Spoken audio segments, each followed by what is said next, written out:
예, 오늘은 본문의 말씀을 가지고 하나님의 마음에 합한 사람이라고 하는 제목으로 말씀을 나누고자 합니다. 오늘 말씀 나누기 전에 우리 인사합니다. 앞뒤 또 좌우 바라보시면서 오늘은 그렇게 한번 인사합니다. 하나님의 마음에 쏙 드는 사람이 됩시다. 아멘. 여러분, 우리가 인생을 살아가면서 누군가의 마음에 든다라고 하는 건요, 대단히 큰 축복입니다. 왜냐하면 나를 마음에 들어하는 그 사람으로부터 사랑과 지지와 또 후원을 받을 수가 있기 때문에 그래요. 여러분, 수원에 수원 중앙침례교회를 개척을 하고 아주 큰 대형교회로 성장시킨 김장한 목사님이 계시는데, 그 목사님이 그렇습니다. 목사님은요, 6.25 때 부모를 잃어버리고 고아가 되었습니다. 근데 한 미군 병사의 눈에 띄어서 그의 마음에 들어서 그의 도움으로 그의 후원을 받아서 미국에 건너가 유학을 하고 또 목사가 되어지고, 그래서 지금은 한국 교회와 세계 교회에 큰 영향력을 미치는 아주 영적인 거목이 되었습니다. 자, 여러분 보세요. 사람의 마음에 들어도 이런 복을 받는데, 하나님의 마음에 합한 인생이 되어질 때 여러분, 그가 받는 복이라고 하는 것은 어떠하겠습니까? 가히 비교도 할 수 없을 만큼 큰 축복일 것입니다. 여러분, 그러므로 하나님의 마음에 합한 인생, 여러분 하나님의 마음에 드는 그런 사람이 되어줄 수 있기를 오늘 이 시간 주를 축원합니다. 여러분, 계시록에 보면 그 소아시아 7교회 가운데 에베소 교회 보내는 편지가 있어요. 근데 편지에 보면 주님께서 에베소 교회를 칭찬해요. 에베소 교회가 진리를 지키고 또 진리 위에 바로 서기에 애쓰는 그들의 노력과 그들의 인내에 대해서 찬사를 보냅니다. 근데 딱 한 가지를 책망을 하세요. 그게 뭐냐면 첫사랑을 잃어버렸다.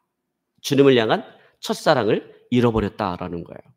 그래서 계시록 2장 4절로 5절에 보니까 이렇게 말씀합니다. 그러나 너를 책망할 것이 있나니 너의 처음 사랑을 버렸느니라. 자, 이처럼 에베소 교회는 주님을 향한 처음 사랑을 잃어버렸고, 그로 인해서 오늘 주님부터 책망을 받게 되었다라는 것입니다.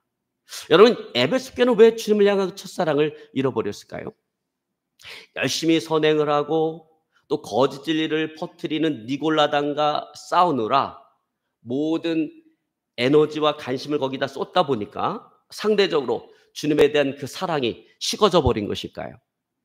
자, 분명한 것은 뭐냐면 에베소 교회는 진리를 지키고 진리 위에 바로 서기 위해서 애쓴 그런 교회였다라는 거예요. 자, 여기서 우리는 이런 생각을 할 수가 있습니다. 아니, 교회가 진리에 정확히 서 있으면 됐지, 그 이상 뭘 더 바란단 말인가, 이렇게 생각할 수 있어요. 그러나 여러분, 그렇지 않습니다. 여러분, 아내의 사랑을 잃어버린 남편의 심정을 한번 생각해 보세요. 아내가 바깥에 나가서 선행도 하고 좋은 일도 많이 하고 바깥에 나가서 세상 사람들도 칭찬을 많이 받음에도 불구하고 남편에 대해서 소홀하고 남편에 대한 사랑을 잃어버렸다면 여러분, 그것이 남편에게 무슨 의미가 있겠어요? 아무런 의미가 없는 것입니다. 근데 주님도 마찬가지라는 거예요. 여러분, 성경에서 보면 성경은 예수님을 신랑이라고 이야기하고 주님의 그 교회를 신부라고 이렇게 이야기합니다. 그래서 오늘 주님께서도 신부된 그 에베소 교회가 회개하지 않으면, 첫사랑을 회복하지 않으면 내가 그 자리에서 촛대를 옮겨버리겠다라고 이야기하십니다. 여러분, 계시에서 촛대라고 하는 것은 교회를 이야기하는 거예요. 교회를 상징하는 거예요. 근데 촛대를 옮기겠다라고 하는 것은 무슨 얘기냐면 주님께서 그 교회를 떠나시겠다라는 거예요. 여러분, 주님이 떠나간 교회가 의미가 있을까요? 예수님을 통해서 생명의 역사가 나타나야 되는데 주님이 떠나가 버리셨어. 그 교회는 아무런 생명의 역사가 나타나지를 않아요. 여러분, 생명의 역사가 나타나지 않는 그런 교회가 무슨 의미가 있겠습니까? 그러니까 여러분, 우리가 뭐가 중요하냐? 다 중요하지. 중요한 게 많죠. 신앙생활하면서 중요한 게 많죠. 그러나 주님과의 지속적인 사랑을 유지하며 그 사랑 가운데 거하는 것은 너무나도 중요하다는 거예요. 그것은 어떤 행위보다 어떤 선행보다 더 중요한 것입니다. 여러분, 그러므로 오늘 주님과의 사랑과 교제는요, 늘 유지돼야 되고 그건 늘 회복되어져야 되는 거예요. 자, 바로 그런 점에서 저는 오늘 다윗의 삶을 오늘 시간에 같이 나누고자 합니다. 같이 오늘 묵상해 보고자 합니다. 왜냐하면 그는 하나님과의 관계에 있어서 지속적인 사랑과 단절 그리고 회복을 경험한 사람이기 때문에 그렇습니다.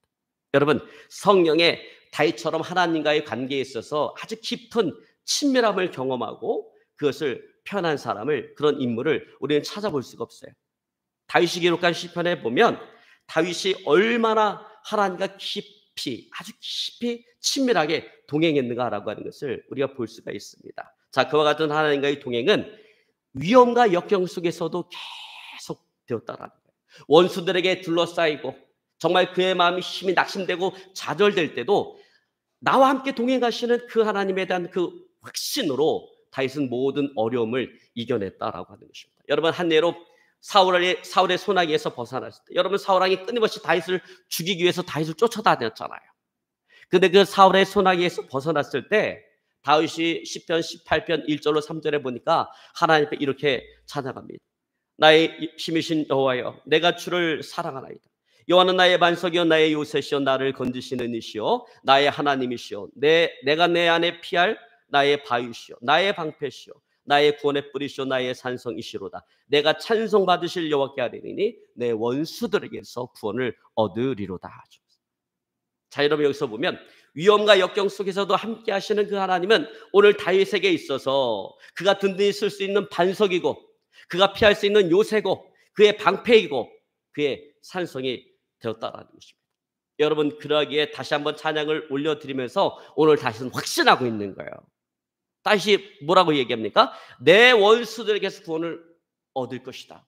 앞으로도 이런 위험과 어려움이 있을 것이지만 그러나 그럼에도 불구하고 그때도 하나님께서는 나로 하여금 내 원수들로부터 나를 하나님께서는 구원해 주실 것이다 라고 하는 거예요. 여러분, 이런 확신이 있는 것입니다. 여러분, 살아가면서 이런 확신을 가지고 살아가시기를 주를 축원합니다. 여러분, 그러므로 우리는 인생을 살아가면서요, 위험과 역경 속에서도 항상 하나님과 동행하는 삶을 살아가야 되는 것입니다. 여러분, 그렇게 하시기를 오늘 시간 주를 축원합니다. 자, 그러나 오늘 다윗의 인생에도 비극이 찾아왔는데 오늘 다윗 인생의 비극은 이와 같은 위험과 역경 속에서 찾아온 것이 아니라 방심하는 순간에 찾아왔습니다.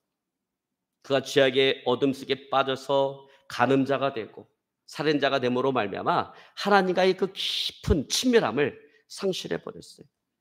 그의 인생에 아주 치명적인 나락으로 떨어지게 되었습니다. 그런데 이와 같은 치명적인 나락으로 떨어진 그때가 어느 때인가? 오늘 1절 말씀 가운데 보니까 왕들의 출전할 때다 이렇게 이야기합니다. 그 얘기는 무슨 얘기냐면 전쟁을 앞두고 있는 시기라는 거예요. 다윗이 당연히 있어야 될 자리는 어디입니까? 군대의 선두예요. 군대의 선두 자리에 있어야 되는데 오늘 다윗은 그렇게 하지 않았다라는 거예요. 그는 자기 자신의 직무를 태만히 한 채 긴 낮잠을, 하루 종일 긴 낮잠을 아주 부당하게 즐겼다라고 하는 것입니다. 그래서 여러분, 오늘 2절 말씀 가운데 보니까 저녁 때 다윗이 그 침상에서 일어나 이렇게 얘기합니다. 이게 무슨 얘기예요? 아침부터 저녁 때까지 하루 종일 다윗이 낮잠을 잤다라는 거예요. 그리고 저녁에 해가 지고 바람이 선선하니까 이제 일어나서 왕궁 지붕 위를 거닐게 되었습니다. 왕을 지붕 위를 걷다 보니까 한 여인이 목욕을 하고 있는 것을 발견을 했어요. 여러분, 왕궁이 지붕 위에 거닐다가 그걸 본 것은 어쩔 수 없는 일이죠. 근데 문제는 뭐냐면 그 자리를 떠나지 않냐고 계속해서 그걸 지켜보고 있었다라는 거예요. 그래서 그의 마음속에 음욕에 불이 붙기 시작했고 결국 찰나의 만족, 찰나의 그 기쁨을 위해서 왕권을 이용해서 그 여인을 왕궁으로 불러들이고 그녀와 동침함으로 말미암아 하나님과의 존귀한 그 친밀함을 완전히 희생시켜버렸다는 것입니다. 그런데 오늘 하나님의 사람 야곱의 추락은 여기서 멈추지 않았다는 거예요. 더 깊은 나락으로 떨어졌다는 거예요. 그것은 뭐냐면 자신의 신하의 아내를 임신시킨 그 죄를 덮기 위해서 정말 자신에게 충성을 다했던 그 여인의 남편, 다윗이 임신을 시킨 그 여인의 남편 우리아를 죽이기 위해서 죽음의 계략을 짜고 그를 죽음으로 내몰았다라는 것입니다. 여러분, 오늘 다윗의 이와 같은 어둠의 오점은요, 우리에게 많은 것들을 깨닫게 합니다. 그것은 뭐냐면 사람이 아무리 성숙한 경제에 이르렀다 할지라도 얼마든지 넘어질 수 있다라는 거예요. 평생의 성취가 한순간에 더럽혀질 수 있다라고 하는 것입니다. 그럼 여러분 우리가 위치가 올라가면 올라갈수록 우리의 삶이 안정적이면 안정적일수록 죄를 지을 수 있는 가능성은 점점 더 높아지는 것입니다. 여러분 그러므로 죄에 대해서 방심하지 않기를 주님은 축원합니다. 또 자신의 경건을 너무 믿지 마시기를 주님은 축원합니다. 나는 경건한 사람이야. 나는 그런 게 절대 흔들리지 않아. 이렇게 생각해서는 안 된다라는 거예요. 그리고 지혜롭게 살아갈 수 있기를 주님을 축원합니다. 여러분 뭐가 지혜예요? 악한 원수마귀 귀신은 대적해서 물리치고 유혹의 자리는 피하는 게, 벗어나는 게 이게 지혜인 것입니다. 여러분 다윗을 보세요. 다윗은 그 유혹의 자리를 피하지 않냐고 계속해서 유혹의 자리에 머물러 있다가 오늘 하나님의 범죄했습니다. 그러나 요셉은 어떻습니까? 보디발의 아내가 그를 유혹했지만 그 유혹의 자리를 벗어남으로 말미암아 비록 누명을 쓰긴 했지만 오늘 하나님 앞에 범죄하지 않았다라는 거예요. 여러분 이게 지혜다라고 하는 것입니다. 그러면 여러분 지혜로운 저와 여러분의 삶이 되어질 수 있기를 오늘 시간 주님을 축원합니다. 그래서 여러분 악한 원수마귀는 대적해야 돼요. 근데 우리가 대적해야 될 게 있고 피해야 될 게 있어요. 악한 원수마귀 귀신은 대적해서 물리쳐야 되고 유혹의 자리는 만들어서도 안 되고 그런 자리가 이루어졌다면 그 자리를 피해야 된다라는 것입니다. 그것이 바로 지혜라는 거예요. 자, 여러분 다윗의 이와 같은 어둠의 오점은 오늘 참 그의 인생 가운데 엄청난 지울 수 없는 오점을 남겼습니다. 뿐만 아니라 가족과 국가에 있어서 엄청난 상처를 가져다 주었습니다. 여러분 그래요. 죄라고 하는 것은요. 결코 고립적이지 않습니다. 죄 영향력이라고 하는 것은 결코 나 하나에서 끝나지 않는다는 거예요. 나에게서만 끝나지 않는다는 것입니다. 여러분 인류의 조상인 아담을 보세요. 아담이 하나님께 범죄했어요.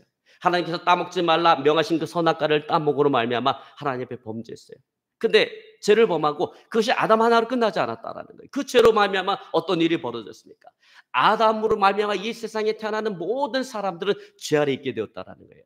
태어날 때부터 이 세상의 죄인으로 태어날 수밖에 없고 모든 만물이 가난과 질병이라는 저주 아래 놓이게 되어지고 형제간의 피를 흘려야만 했다라고 하는 것입니다. 근데 오늘 다윗도 마찬가지예요. 다윗이 범죄하면서 다윗은 이웃과 관련된 십계명의 모든 항목들을 다 어기게 되었습니다. 자기 신하의 아내를 탐함으로 말미암아 이웃의 것을 훔치지 말라라고는 8계명을 어겼습니다. 또 자기 죄를 은폐하기 위해서 자기의 그 충성된 신하를 죽임으로 말미암아 살인하지 말라라고 하는 6계명을 어겼습니다. 또 이런 모든 것으로 자기를 낳아준 부모의 명예를 더럽힘으로 말미암아 내 부모를 공경하라라고 하는 제 5계명을 어기게 되어진 것입니다. 여러분 그렇습니다. 여러분 이 세상에 단순한 죄라고 하는 것은 없다라고 하는 거예요. 죄는 언제나 복합적이다라고 하는 것입니다. 여러분 이런 모든 악이 부당하게 게으름을 피우는데 시간을 보내면서 왔다라고 하는 그 사실을 여러분 꼭 기억하시기를 저는 축원합니다. 그러면 여러분 우리가 죄를 이기고 악을 이길 수 있는 길은요. 우리가 하나님을 향해서 열심을 내는 길밖에 없어요. 여러분 하나님을 향해서 열심을 내시기 바랍니다. 여러분 우리가 이 세상은요. 뭔가 미쳐야 살아갈 수가 있어요. 뭘 하나에 미쳐야 돼. 근데 여러분 어떤 사람은 그런 얘기합니다. 교회를 열심히 다니면 아유 저거 교회 미쳤어. 이렇게 얘기합니다. 근데 여러분 제가 봤을 때는 교회에 미치고 하나님께 미치는 게 낫지. 여자한테 미치고 도박에 미치고 술에 미치면 이 인생이 쪽나는 겁니다. 패가 망신되는 겁니다. 그러면 여러분 미쳐도 하나님께 미치시기 바랍니다. 그래서 여러분 우리가 영적인 일, 영적인 삶에 기울이지 말고 하나님을 향해서 열심을 내야 되는 거예요. 여러분 그래서 올 한 해 올해 이제 6월 이제 중순 넘어가는데 아직도 늦지 않았어요. 여러분 올 한 해 꼭 성경 일독하시기를 바랍니다. 말씀에 열심을 내야죠. 하나님의 말씀 읽는 것에 열심을 내야죠. 꼭 일독하시기 바랍니다. 일독하면 제가 연말에 10만 원어치 상품권 주잖아요. 이게 올해도 똑같은 겁니다. 올해도 성경 일독하신 분에게는 연말에 가서 10만 원어치 상품권을 드리겠습니다. 그냥 저한테 목사님 저 일독했어요. 이렇게 얘기만 하면 돼요. 제가 맨날 치킨하는 거 아니까 하나님께서 아시니까 일독하면 일독했다고 하면 그 상품권을 드리도록 하겠습니다. 여러분 저희 교회는 저기 우리 김강렬 성도님은 교회 오신 지 얼마 안 되는데요. 2달 만에 성경 일독했어요. 일독하시고 지금 또 성경 필사하고 있습니다. 열심히 성경 필사하고 있어요. 그래서 여러분 제가 그러잖아요. 우리가 하나님의 부름 받을 때 성경을 몇 번 읽고 가야 되느냐, 내가 우리 하나님 앞에 갈 때. 몇 번 읽어요? 자기 나이만큼 읽고 가라 이렇게 말씀을 드렸습니다. 자기 나이만큼. 나이는 많은데 성경을 많이 안 읽었으면요. 더 분발하세요. 열심히 읽으세요. 1년에 1독 할 거 1년에 2독, 3독, 4독 하다 보면 할 수가 있습니다. 얼마나 좋아요. 그러면 막 성경 읽다 능력 받고 막 성령 충만 받고 막 안 풀리던 일도 풀리고 문제도 해결되고 다 되고 연말에 가서 상품권도 받고 얼마나 좋습니까? 그러니까 여러분 올 한해 꼭 성경 일독 말씀에 열심을 낼 수 있기를 주를 축원합니다. 그리고 기도에 열심을 좀 내세요. 올 한해 하루에 1시간, 하루에 1시간을 내가 좀 기도에 투자하세요. 그냥 뭐 1시간 동안 기도하는 게 어렵죠. 1시간 동안 몰아서 기도하는 게 어려우면 30분, 30분 나눠서 하든지, 아니면 20분, 20분, 20분 나눠서 하든지, 아니면 10분씩 이렇게 5번으로 나눠서 하든지 이렇게 하고 하루에 1시간씩 꼭 기도하십시오. 여러분 기도할 때 우리 영이 튼튼해지는 거예요. 강해지는 거예요. 여러분 기도하십시오. 그리고 또 예배에 열심을 낼 수 있기를 주를 축원합니다. 그래서 웬만하면 주일 성수 꼭 하세요. 그러니까 예배 열심을 내라는 게 뭐 수요 예배 나와라, 금요 철야 나와라, 제가 이 얘기하는 건 아니에요. 사실은 뭐 우리가 이제 기독교에서 예배라고 얘기할 때 주일 대배를 이야기하는 거예요. 사실 뭐 수요 금요일은 이제 기도회고 수요일 날은 이제 성경 공부하는 날이고 이렇기 때문에 실질적으로 예배다라고 하는 것은 주일 대배를 이야기하는 겁니다. 그래서 주일 날 웬만하면 다른 약속 갖지 말고 꼭 예배 열심을 내시길 바랍니다. 꼭 주일 성사하시기를 오늘 시간 주를 축원합니다. 자, 이쯤에서 저는 이런 질문을 한번 던져보고 싶어요. 여러분은 다윗의 위대한 점을 어디서 찾습니까? 보잘것없는 목동의 삶에서 화려한 한 나라의 왕으로 등극한 그의 인생 역전에서 찾습니까? 아니면 자기가 속한 야곱 유다 지파를 중심으로 해서 이스라엘 12지파를 통일하고 아주 강력한 중앙집권 체제를 확립한 오늘 다윗의 정치적인 영향력에서 찾습니까? 물론 그런 모든 것들이 다윗의 위대한 점이긴 하죠.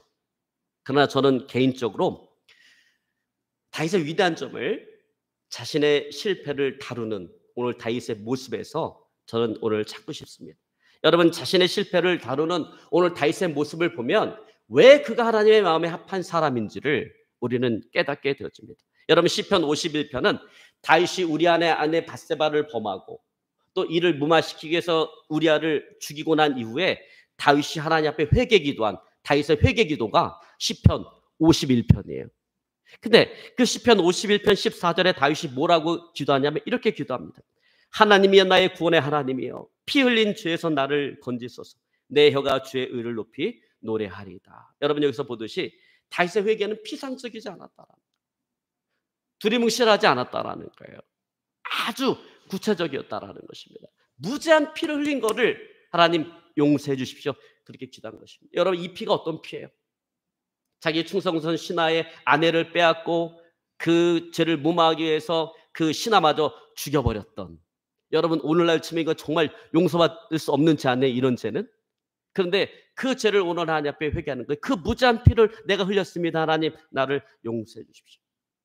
여러분 그렇습니다. 오늘 다윗에게 있어서 회개라고 하는 것은 발각된 죄에 대한 어떤 그 후회나 유감의 감정이 아니었다라는 거예요. 그 순간을 모면하기 위한 어떤 제스처나 액션이 아니었다라는 거예요. 오늘 다윗은요 정말 고통스러운 마음으로, 통회하는 마음으로 자기가 그 지은 죄에 대해서 아주 깊고 철저하게 회개했던 것입니다. 여러분 그렇습니다. 그는 범죄로 악명을 얻었지만 또한 오늘 그 동시에 회개의 그 정직함과 진실함으로 말미암아 불후의 인물이 되어진 것입니다. 여러분 이와 같이 철저한 회개는 그가 모욕하고 슬프게 한 오늘 하나님과의 온전한 관계 회복을 마련해 주었다라는 거예요. 아마도 다윗은 이런 고통스러운 경험을 통해서 아무리 통탄할 만한 그런 죄를 저질렀다라고 할지라도 결코 그것이 끝이 아니다라고 하는 것을 오늘 다윗은 배웠을 거예요. 깨달았을 거예요. 여러분 그렇습니다. 회개하는 자에게 인생의 실수, 잘못, 죄는 결코 끝이 아니라 하나님께 더 가까이 나아갈 수 있는 또 다른 하나의 기회인 것입니다. 여러분 믿으시기를 저는 축원합니다. 여러분 북이스라엘 선지자 요나가 니느웨로 가라라고 하는 하나님의 명령을 거역해서 다시스로 가다가 바다 가운데 던져지게 되고 물고기 뱃속에서 3일 3야를 보내야만 했습니다. 하나님과의 관계가 단절되어진 채 절망과 그 어둠의 시간을 보내야만 했습니다. 그러나 요나는 이 절망적인 상황을 속에서 포기하지 않냐고 하나님의 궁일하심을 바라보면서 하나님께 기도합니다. 하나님 앞에 회개합니다.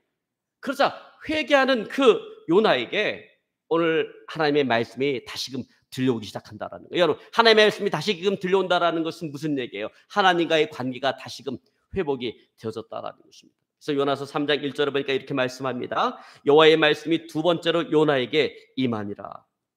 여러분, 그렇습니다. 여러분, 회개하는 자에게 인생의 실수, 잘못, 죄는 결코 끝이 아니라 하나님께 더 가까이 나갈 수 있는 기회가 되어줄 수 있는 것입니다. 여러분, 믿으실 줄을 축원합니다. 그러면 여러분 항상 회개 자리로 나가시기 바라요. 여러분, 항상 우리가 하나님 앞에 나갈 때 회개 자리로, 끊임없이 회개 자리로 나가시기 바랍니다. 여러분, 그럴 때 그 사람은 하나님의 마음에 드는 사람이 되어질 것입니다. 자, 그러나 오늘 이런 회개가 하나님과의 관계를 회복시켜준다고 해서 그 죄에 대한 하나님의 징계를 모면케 해주는 것은 아니다라고 하는 거예요. 여러분, 우리가 회개를 통해서 하나님과의 관계를 새롭게 해도 내가 지은 죄에 대한 그 징계는 반드시 받게 되어져 있다라는 거예요. 어쩌면 하나님께서는 그 징계를 통해서 나의 회개가 진실된지 진실된 것이 아닌지를 오늘 시험하고 있는지도 모르겠습니다. 여러분, 만약에 나의 회개가 정말로 진실되다면 하나님께서 내가 지은 죄에 대한 징계도 우리는 감사함으로 받아들일 수가 있을 거예요. 근데 오늘 다윗이 그랬습니다. 다윗은 회개함으로 하나님과의 관계를 새롭게 했지만 그가 지은 그 죄에 대한 그 징계가 오늘 그의 삶 가운데 나타났다는 것입니다. 여러분, 그 징계가 뭐예요? 그의 아들 압살롬의 반역이었습니다. 그래서 다윗은 노년의 나이에 왕궁을 버려두고 피난길에 올라야만 했습니다. 여러분, 그때 그 상황은, 그 일은 다윗의 일생에 있어서 가장 우울한 그런 순간이었을 것입니다. 그래서 그는 그날의 상황을 자신의 시편 24편에 뭐라고 얘기하냐면 사망의 음침한 골짜기다, 이렇게 이야기합니다. 내가 지금 사망의 음침한 골짜기를 지나가고 있다라고 이야기합니다. 그러나 여러분, 중요한 것은 그 모든 와중에서도 오늘 다윗은 하나님께 진실되게 순복했고 또 겸허하게 오늘 하나님의 징계를 받아들이는 그런 자세를 보여주었다라는 거예요. 그는 회개 이후에 따라오는 그 하나님의 징계에 대해서 어느 누구도 원망하지 않았다라는, 불평하지 않았다라는 거예요. 하나님을 원망하지 않았습니다. 오히려 하나님 앞에 찬양을 올려드렸습니다. 더 나가서 그는 자신을 죽이려고 했던 아들 압살롬이 죽었다라고 하는 소식을 들었을 때 그것은 압살롬에 대한 하나님의 심판으로 생각한 것이 아니라 그는 자신의 죄 때문에 그렇게 되었다라고 생각하고 오늘 다윗은 그 아들 압살롬이 죽은 것에 대해서 슬퍼했습니다. 여러분, 이렇듯 다윗은 하나님의 징계를 감사함으로 받아들였다라는 거예요. 여러분, 그러기에 그는 오늘 하나님의 마음에 합한 사람일 수밖에 없었던 것입니다. 그러면 저와 여러분, 우리 삶이 오늘 다윗과 같은 삶이 되어질 수 있기를 저는 축원합니다. 여러분, 살아가면서 하나님이 살아계시면 나에게 왜 이런 일이 벌어지는 거야, 이런 얘기하지 마세요. 내가 살아온 삶을 살아오면 그 정도 당하는 것도 이게 정말 하나님의 은혜예요. 사실은 죽어마땅한 거 아닙니까? 살아오면서 지은 죄 이런 걸 생각하면. 그래서 여러분, 우리가 하나님에 회개한다고 해서 내가 받아야 될 징계가 사라지는 것이 아니기 때문에 우리가 살아오면서 삶을 살아가면서 내가 나의 삶 가운데 다가오는 하나님의 징계가 있다라고 한다면 감사함으로 받아들이세요. 여러분, 그리할 때 그 사람은 어떤 사람이 되는 거예요? 하나님의 마음에 합한 사람이 되어지는 것입니다. 자, 그리고 다윗에게 보게 되는 또 하나의 위대한 점은 실망에 대한 그의 반응인 것입니다. 그는 실망을 성숙하게 받아들였어요. 여러분, 그는 인생 노년에 하나님의 성전을 건축하겠다라고 하는 고귀한 뜻을 품었습니다. 그것은 장엄한 건축물로서 그의 일생의 최고의 성취가 될 것이 분명했습니다. 그런데 하나님께서는 오늘 그 다윗의 그런 계획을 거절하셨습니다. 허락하지 않으셨어요. 왜? 다윗은 피를 많이 흘릴 사람이었기 때문에 그렇습니다. 여러분, 다윗은 군인이었어요. 다윗은 군인이었기 때문에 전쟁터를 누비면서 너무나 많은 피를 흘렸어요. 그래서 평화를 상징하는 하나님의 성전과는 어울리지 않는 사람이었던 것입니다. 그래서 하나님께서는 다윗의 그 계획을 거절하셨던 것입니다. 여러분, 그 순간 다윗은 극히 실망했을 거예요. 그러나 그는 그 일로 인해서 토라지거나 오늘 불쾌하게 생각하지 않았다라는 거예요. 그 대신에 자기 아들 솔로몬이 하나님의 성전을 지을 수 있도록 성전을 지을 수 있는 그 재료를 모으기 위해서 그의 온 심과 그의 모든 부를 다 쏟아 부었다라는 것입니다. 저는 때때로 하나님의 영광을 위해서 행하고자 하는 우리의 거룩한 이상이 실현되지 않거나 좌절되어지는 경우가 이와 흡사하다라고 생각을 합니다. 목적과 동기는 연락되었으나 실제적인 봉사가 허락되지 않고 지연되어 실망한 많은 사람들의 선구자가 저는 다윗이다라고 생각을 합니다. 하나님께서는 다윗이 하나님의 집을 건축하는 것을 허락하지 않으셨어요. 그러나 뭘 받으셨습니까? 그의 마음을 하나님께서는 받으셨다라고 하는 것입니다. 그래서 여러분 열왕기상 8장 18절에 이렇게 말씀합니다. 내가 내 이름을 위하여 성전을 건축할 마음이 있으니 이 마음이 내게 있는 것이 좋도다. 그렇습니다. 하나님은요 다윗의 목적과 동기만을 받으셨어요. 그러나 그럼에도 불구하고 다윗은 감사함으로 오늘 하나님을 위한 그 일에 전념했다라는 거예요. 그렇기 때문에 오늘 다윗은 하나님의 마음에 합한 사람일 수밖에 없었다라고 하는 것입니다.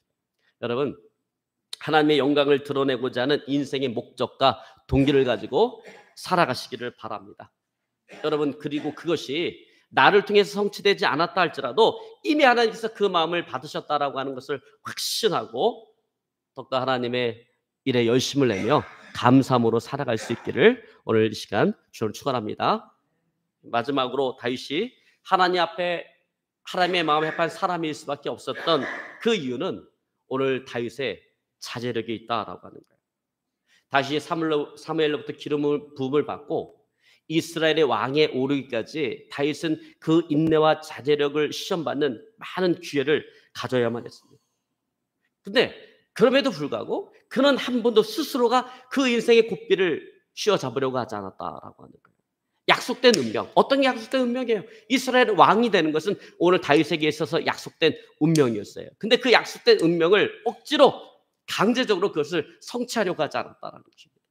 하나님의 손에 오직 하나님의 손에 자신의 그 때를 맡기고 하나님의 시간에 왕에 오를 것을 온전히 다윗은 확신했다라는 것입니다.